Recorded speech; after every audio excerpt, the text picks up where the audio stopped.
हरेक वर्ष नेपालबाट हजारौं सपनाहरू उड्छन्। एउटा सानो झोलामा आशा बोकेर युवाहरू विमानस्थलको ढोकाबाट बाहिरिन्छन्। उनीहरू सोच्छन् विदेश गए भने फ्युचर राम्रो हुन्छ। केही सपनाहरू विदेशमा पुगेर फर्किन्छन्, तर धेरै सपनाहरू त्यहीँ मर्छन्। एउटा यस्तो सपना थियो विपिन जोशी। उनी इजरायल गएका थिए कृषि पढ्न, तर कसलाई थाहा थियो यो विपिनको जीवनको वर्स्ट डिसिजन साबित हुनेवाला छ। यो कथा विपिनको मात्र होइन, यो त हजारौं नेपाली युवाहरूको पीडाको ऐना हो। यो नेपाली युवा एक्सपोर्ट बिजनेसको कटु सत्य हो। आउनुहोस् आज हामी यो कथामा एकछिन डुबौँ, जसले हामीलाई सोच्न बाध्य बनाएको छ कि हामी किन आफ्ना छोराछोरीलाई विदेश पठाउँछौँ र उनीहरू फर्किँदा किन लास मात्र आउँछ। विपिन जोशी, जसको जन्म सुदूरपश्चिम नेपालको कञ्चनपुर जिल्लामा भएको थियो, सानो गाउँमा जहाँ खेतहरू हरियो हुन्छन् र नदीहरू बग्छन्, त्यहाँ विपिनले आफ्नो बाल्यकाल बिताए। उनी सानैदेखि मेहनती थिए। स्कुलमा पढ्दा उनी सधैँ राम्रो नम्बर ल्याउँथे। उनका आमा घर सम्हाल्थिन्। विपिनले आफ्नै घरमा देखेको थियो नेपालमा कृषि कति कठिन छ। वर्षा नहुँदा बाली सुक्छ, बजार नपाउँदा किसान रुन्छन्। विपिन सोच्थे म कृषिमा नयाँ तरिका सिकेर नेपाल फर्कन्छु, आफ्नो गाउँलाई हरियो बनाउँछु। स्कुल सकेपछि विपिनले उच्च शिक्षा लिन थाले। उनी कृषि विज्ञान पढ्न चाहन्थे, तर नेपालमा राम्रा कलेजहरू कम थिए र अवसरहरू सीमित। साथीभाइहरू भन्थे विदेश जाऊ, त्यहाँ राम्रो पढाइ हुन्छ। विपिनले यो कुरा बिस्तारै बुझ्न थाले र उनले एक दिन इजरायलको लर्न एन्ड अर्न कार्यक्रमबारे थाहा पाए। यो कार्यक्रममा नेपाली विद्यार्थीहरू कृषि सिक्दै काम गर्थे, पैसा कमाउँथे र ज्ञान बोकेर नेपाल फर्कन्थे। विपिन उत्साहित भए। उनले आवेदन दिए र छनौट पनि भए। परिवार खुसी भयो। विपिनको बाबुले भने, छोरा कृषि सिकेर आऊ अनि हाम्रो खेतलाई नयाँ जीवन देऊ। 2023 को सेप्टेम्बरमा विपिन इजरायल पुगे। उनी किबुट्जको अलुमिमा भन्ने ठाउँमा बसे। त्यहाँ उनी आधुनिक तरकारी खेती, पानी बचाउने तरिका र नयाँ प्रविधि सिक्थे। काम गर्दा उनी थाक्थे, त्यही पनि उनी खुसी थिए। तर विदेशको जीवन सजिलो थिएन। विपिनले घरको याद गर्थे। नेपाली खाना खान नपाउँदा एक्लोपन महसुस हुन्थ्यो। कामको दबाब थियो, पैसा कमाएर घर पठाउनु थियो र परिवारको ऋण तिर्नु थियो। विपिन जस्ता हजारौं नेपाली युवाहरू यस्तै जीवन जिउँछन्। उनीहरू सपना बोकेर जान्छन्, तर सङ्घर्षले उनीहरूलाई छिच्छ। विपिनको महत्वाकांक्षा ठूलो थियो। उनी सोच्थे म फर्केर नेपालमा आधुनिक फार्म खोल्छु, किसानहरूलाई कृषि सिकाउँछु। बिउ माटोमा रोपिन्छ तर फर्किन्छ आकाशतिर। यो कविता उनको जीवनको प्रतिबिम्ब थियो। उनी छिट्टै काम सिकेर नेपाल फिर्किन चाहन्थे, तर नियतिले अर्कै लेखेको थियो। अब हामी विदेशको वास्तविकतातर्फ जाउँ, जसले यस्ता सपनाहरूलाई तोड्छ। विदेश जानु नेपाली युवाहरूका लागि सपना जस्तो लाग्छ, तर हरेक वर्ष नेपालबाट 1 लाख भन्दा बढी विद्यार्थीहरू विदेश पढ्न जान्छन्। शिक्षा मन्त्रालयका अनुसार 2023 र 24 मा कुल 1,12,593 जना विद्यार्थीहरूले नो अब्जेक्सन सर्टिफिकेट लिए। यो संख्या बढ्दैछ। विश्व बैंकका तथ्याङ्क अनुसार नेपालको आउटबाउन्ड मोबिलिटी रेसियो करिब 19% छ, जसको मतलब उच्च शिक्षा लिने हरेक 5 नेपाली मध्ये 1 जना विदेश जान्छन्। उनीहरू जापान, अस्ट्रेलिया, अमेरिका, क्यानाडा जस्ता देशहरू रोज्छन्, तर यो यात्रा सजिलो भने छैन। विदेश पुगेपछि विद्यार्थीहरूले काम र पढाइको सङ्घर्ष जारी राख्छन्। विपिन जस्तै धेरैले लर्न एन्ड अर्न कार्यक्रममा जान्छन्, तर काम भने निकै कठिन हुन्छ। लामो समय काम गर्दा थकान हुन्छ, एक्लोपनले सताउँछ, घरबाट टाढा, नेपाली संस्कृति नहुँदा मन दुख्छ र आर्थिक दबाव ठूलो हुन्छ। पढाइको खर्च, बस्ने खर्च र घर पठाउने पैसा। अझ धेरै विद्यार्थीहरू त ऋण लिएर गएका हुन्छन्। नेपाल राष्ट्र बैंकका अनुसार 2024 मा नेपाली विद्यार्थीहरूले विदेशी शिक्षामा कुल $940.8 मिलियन, करिब 138 अरब रुपियाँ खर्च गरे, जुन नेपालको जीडीपी को 2.2% हो। यो पैसा नेपालबाट बाहिरिन्छ, तर फाइदा कति? फाइदा सँगसँगै जोखिम पनि धेरै छ। विदेशमा दुर्घटना, रोग वा हिंसा हुन सक्छ। इजरायल जस्ता देशहरूमा राजनीतिक अस्थिरता हुन्छ। विपिन पुगेकै 1 महिनापछि हमासको आक्रमण भयो। यस्ता घटनाहरूले नेपाली युवाहरूलाई खतरा बढाउँछ।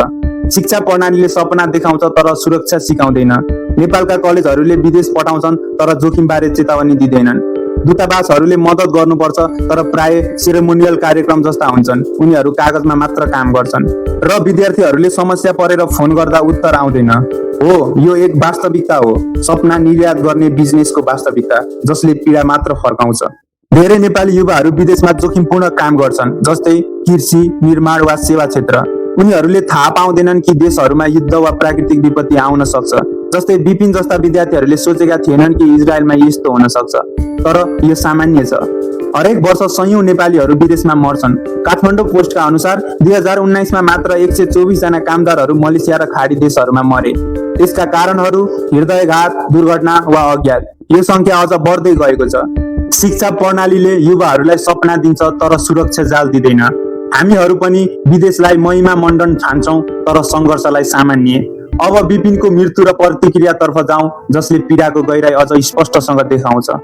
2023 अक्टोबर 7 मा इजरायलमा हमासको आक्रमण भयो। विपिन किबुट्स अलुमिमामा थिए। उनी र उनका साथीहरू कृषि काम गर्दै थिए। अचानक गोलीहरू चले, रकेटहरू उडे। हमासका लडाकुहरूले आक्रमण गरे। विपिन र 10 जना नेपाली विद्यार्थीहरू त्यही थिए। उनीहरूले भाग्न खोजे तर कैयौं मारिए र यही प्रक्रियामा विपिन पनि अपहरणमा परे र उनलाई गाजामा लगियो। हो, यो त्यही क्षण हो जसले विपिनको जीवनको परिवर्तन गर्यो। 737 दिनसम्म विपिन कैदी थिए, त्यही पनि परिवारले आशा गुमाएन। आमा सडकमा उनको फोटो बोकेर हिँडिन् र भनिन्, मेरो छोरा फर्काऊ। यो दृश्य हृदय विदारक थियो। परिवारका सदस्यहरूले भने, हामीले हरेक दिन प्रार्थना गर्थ्यौं तर खबर आएन। सरकार र दूतावासबाट पर्याप्त सहयोग पाएनौं। नेपालबाट इजरायलसम्म, अमेरिकासम्म अभियान चल्यो तर कुनै खबर आएन। अन्ततः 2025 अक्टोबर 13 मा हमासले पुष्टि गर्यो विपिन मरेका छन्। उनको शव इजरायललाई सुम्पिने भयो। यो खबरले नेपाललाई स्तब्ध बनायो। परिवार टुट्यो। बाबुले भने, हामीले सपना देखेका थियौं तर लास पायौं। दूतावासको जवाब ढिलो भयो, यसले हामीलाई थप पीडा दियो। प्रतिक्रियाहरू मिश्रित थिए। नेपाल सरकारले 2025 अक्टोबर 14 मा दुःख व्यक्त गर्दै भन्यो, विपिनको मृत्यु दुःखद छ, हामी परिवारलाई सहयोग गर्नेछौँ। धेरै नेपालीहरू विदेशमा मर्छन् र यो सङ्घर्षको कथामा मात्र सीमित रहन्छ। तर विपिनको मृत्युले प्रश्न उठायो, किन यस्तो हुन्छ? दूतावासले के गर्यो? सरकारले छिटो प्रतिक्रिया किन दिएन? यस्तो पीडाको क्षणमा पनि किन चुप बस्यो? अब यो प्रणालीको असफलतातर्फ जाउँ, जसले यो दोष दिन्छ। विपिनको मृत्यु व्यक्तिगत दुःख होइन, यो नेपालको प्रणालीको असफलता हो। हामी विदेशलाई महिमा मण्डन गर्छौं। बजारमा विदेश गए फ्युचर राम्रो भयो भन्ने बुझाइ छ, तर यो बुझाइले जोखिम लुकाउँछ। शिक्षा मन्त्रालयले विदेश पठाउँछ तर सुरक्षा योजना छैन। दूतावासहरू सेरेमोनियल कार्यक्रम जस्ता छन्, समारोह गर्छन् तर मद्दत गर्दैनन्। विपिनको मामलामा परिवारले दूतावासबाट छिटो जवाफ नपाएको गुनासो गरे। यो असफलता असामान्य छ, यसबारे सार्वजनिक जवाब चाहिन्छ। तथ्याङ्क हेर्नुहोस्, हरेक वर्ष सयौं नेपाली विदेशमा मर्छन्। वैदेशिक रोजगार बोर्डका अनुसार 2008 देखि 2019 सम्म 11 वर्षमा 7467 जना कामदारहरू मरे। कारणहरू अज्ञात, हृदयघात र दुर्घटना। नेपाल सर्वोच्च अदालतले 2020 जनवरी 9 मा आदेश दियो, विदेशमा मर्नेहरूको पोस्टमार्टम अनिवार्य गर, तर कार्यान्वयन कमजोर छ। सरकारले शव फर्काउन चुनौती भन्छ र मद्दत गर्दैन। विपिनको शव फर्काउन पनि ढिलाइ भयो। दूतावासहरू स्रोत अभाव भन्छन् तर यो बहाना हो। सयौं नेपाली जेलमा छन् तर कानुनी मद्दत छैन। यो छ हाम्रो देशको हालत। सरकारले राहत दिन्छ, जस्तै इजरायल घटनामा 10 लाख रुपियाँ, तर यो पर्याप्त छैन। नेपालले ट्राजेडीलाई रिचुअलाइज गर्छ, इन्भेस्टिगेट गर्दैन। मिडियाले समाचार दिन्छ तर फलो अप गर्दैन। राजनीतिज्ञहरू दुःख व्यक्त गर्छन् तर नीति परिवर्तन गर्दैन। यो हिपोक्रेसी हो। हामी युवाहरूलाई एक्सपोर्ट गर्छौं तर सुरक्षा दिँदैनौं। शिक्षा प्रणाली सपना बनाउँछ तर संरक्षण गर्दैन। दूतावासहरूले छिटो प्रतिक्रिया टोली बनाउन सक्छन् तर गर्दैनन्। विपिन जस्ता घटनाहरूले देखाउँछ प्रणालीले युवाहरूलाई बलिदान गर्छ। यो आलोचना कडा छ तर तथ्यपूर्ण। सरकारले केही प्रयास गर्छ, जस्तै शव फर्काउन, समन्वयन, तर यो पर्याप्त छैन। मृत्युका कारणहरूमा गहिरो जाँच चाहिन्छ, अन्यथा यो दुष्चक्र चलिरहन्छ। अन्तमा विपिनको कथा सकियो, तर यसले छोडेका घाउहरू अझै दुखी रहन्छन्।